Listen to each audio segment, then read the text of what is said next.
Peace. Shalom. Back again with chapter 21 of The Road from Orion.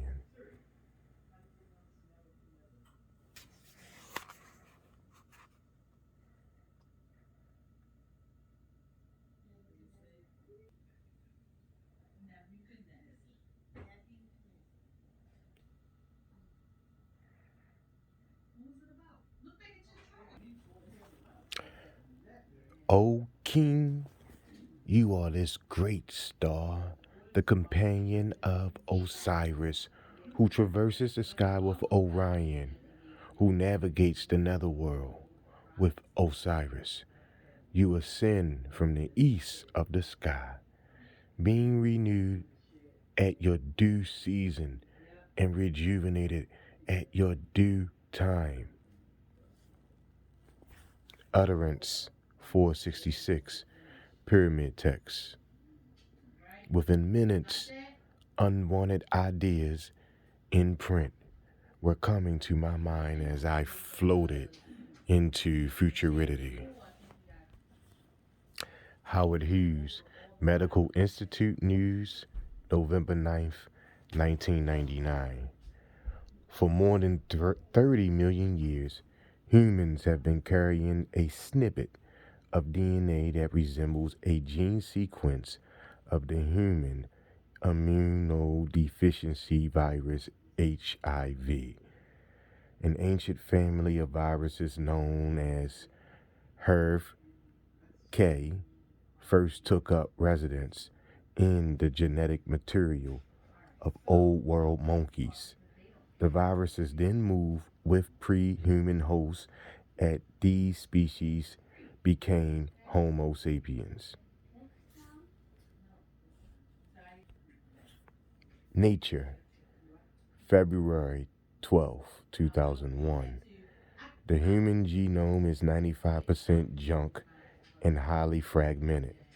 Millions of years ago, large stretches of the genome came from viruses. The genome in places is a sea of reverse transcribed DNA with a small admixture of genes. Viruses made the human genome what it is today.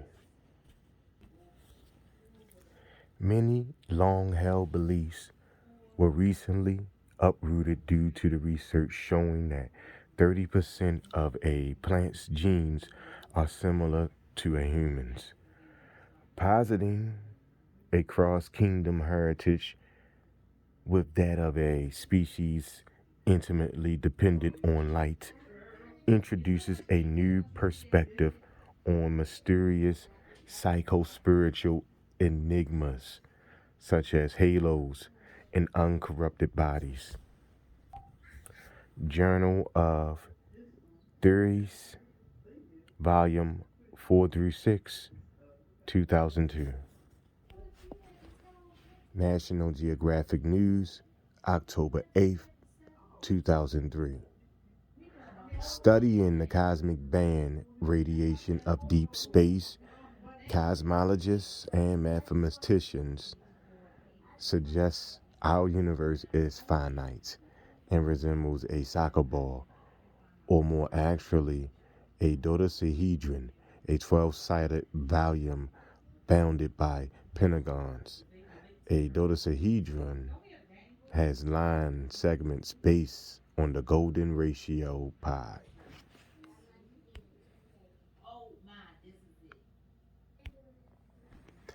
I understood intuitively that the human genome was a mess. Even the DNA of a dog was more functional. The large amounts of our genes came from viruses, and that we shared 30% of our genes with plants made the idea of Osiris, the virus, easier to swallow.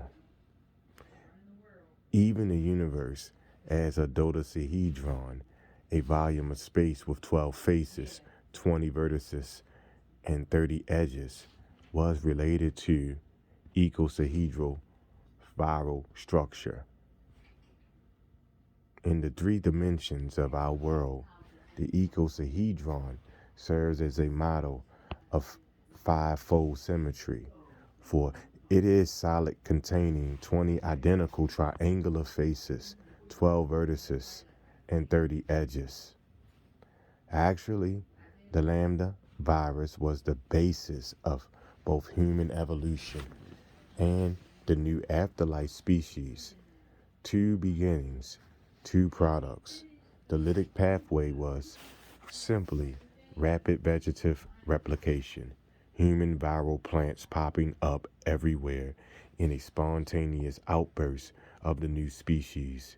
In my mind, I imagine the lytic cycle as an explosion of disinfected spray from an aerosol can, a sudden growth of poppies in a nightmare of wheat sheaves in a field, a Fibonacci frenzy of growth based on the golden ratio pi. At that moment, my mind relaxed, shifting within me as if a large hand picked me up and deposited me before a brilliant yellow wheat field. The sunless sky was a deep, ultramarine blue and seemed to be lit by a light I could not see. Two burnt sienna paths blazed before me, one encircling the field, the other slicing obliquely through the center. The breezes of the north wind whirled over the stirring wheat sheaves, bending them into a soothing sea of yellow-orange waves. Sailing over the waves, a white jabiru stork glided gracefully, the wind wafting in higher into the bright sky. Choosing the oblique path, I merged completely into the red gold wheat, wondering how long it would take a single reaper to harvest the immense garden. An eternal job, I imagined, for the field stretched endlessly before me. I walked along thinking that the path would dead end, noticing that shadows did not exist within the gold sea, nor did sound. The shroud of silence was so complete that I could not hear the rustle of my own feet trotting, so I stopped. Sweltering, the sun's breath burned into me, but I could not see the cold globe above, only the wheat swaying rhythmically, soundlessly, pressing transparent waves of warm energy heavenward like rippled glass. Unexpectedly, images from Goya's black painting slashed through my mind, and I was afraid to turn around. With my head locked forward and my neck stiff, I so slowly turned my eyes to the left to glimpse thousands of small, eyeless heads, each attached to its own sheaf of wheat, each with a thin, shuddering tongue jutting from a cracked puncture in the face. The heads danced on their thin stalks, their facial expressions blank, emotionless, empty, repulsed by their rapid movements. I stepped to the right only to encounter more heads and sheaf tails. Then, like a mighty wall rising before me, the shrunken wheat-tailed heads multiplied and swarmed upon me, jerking spasmically like larval forms. Instantly, a horde of black birds thundered heavenward as a gunshot exploded behind me, and I crashed to the ground next to a fallen man, his deep red blood gushing from a raw wound below his heart.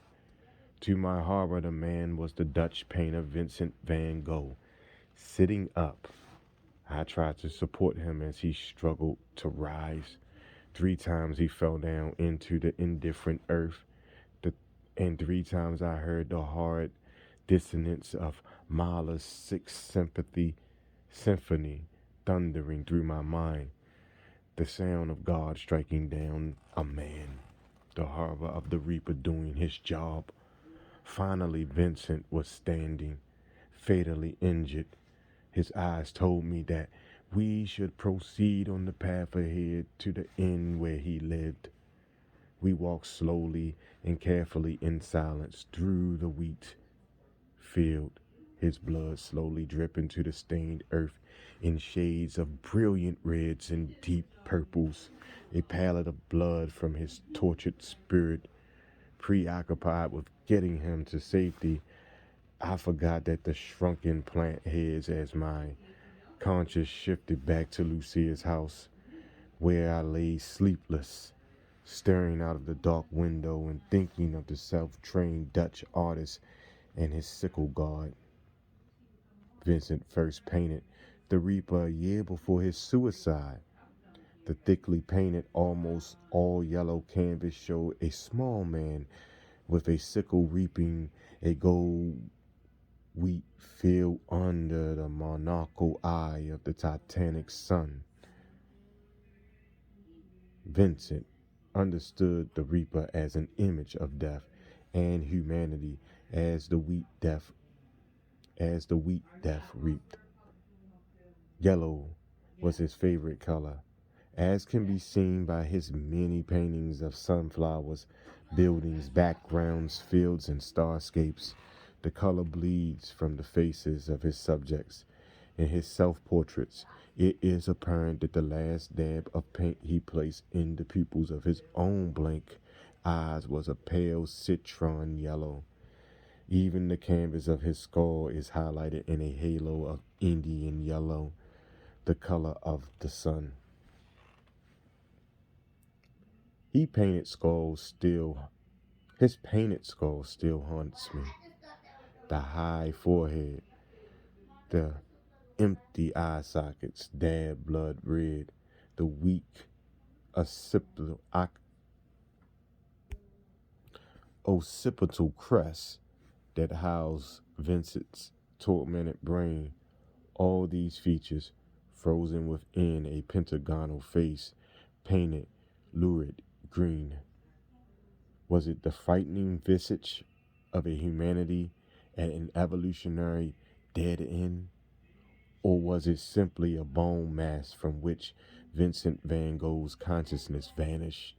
I wasn't sure, for Van Gogh painting self-portraits was a method of rehabilitation and healing after a breakdown. It allowed him to watch himself, to step back from the canvas and reflect on his experiences. He spent the final 15 months of his life in an asylum in Saint-Rémy-de-Provence in the south of France and in the small village of Auvers. Although living in Auvers for only 70 days, Van Gogh painted almost 70 canvases, suffering from a form of epilepsy, depression, and acute mania, along with visual and auditorial hallucinations. He had long episodes of lucidity. During this time, he buried himself in his work, tormented and frightened by his illness because it stopped him from painting. He committed suicide in July of 1890. Okay, we've come to the end of chapter 21. When we see each other again, it will be chapter 22 of The Road from Orion. Again, I say peace, shalom. Holla at y'all another time.